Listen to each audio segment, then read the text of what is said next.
Hey, fellow YouTubers, since I'm kind of bedridden, I thought I would make just another brief, fun video. So you got this guy, and he makes it to heaven. So he's up in heaven. He spends a little time up there, and then he says to St. Peter, "Hey, Peter, I'd like to kind of see what hell's all about. Could you arrange for me to go down there so I could just kind of witness it myself?" And Peter says, "Yeah." So he sends him down on a Friday, and he spends the weekend.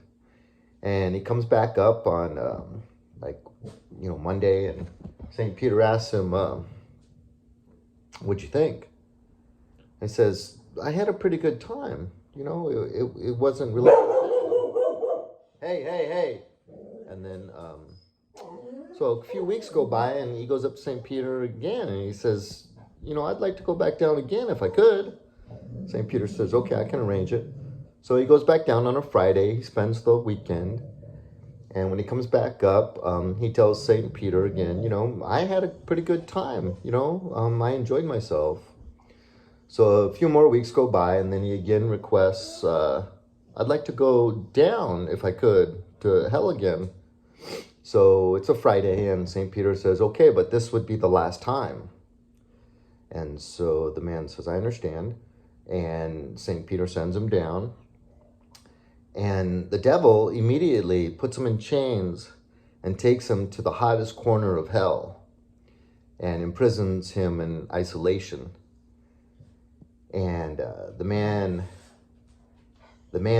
prays to St. Peter, "What's going on? Why am I here? The weekend's over, and I'm just stuck in this hellified room. It's so hot, and I'm in so much misery." And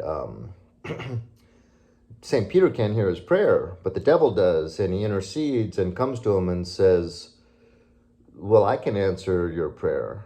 And the gentleman says, "Please do. I'd love to find out what's going on." And the devil tells him, "Well, the first two times you came down, you were a visitor. So, that's how I treat visitors.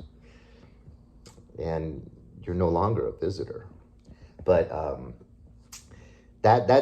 that's a funny story, but it tells more about, obviously it's make-believe, but it tells more about the character of the devil than one would initially think. You just think it's a kind of funny story, but really the devil wants to treat us to pleasure and success and material goods and praise from others and a high status among all your associates and people down here. But, once you're no longer just someone he's trying to entice, then the whole game changes. Amen.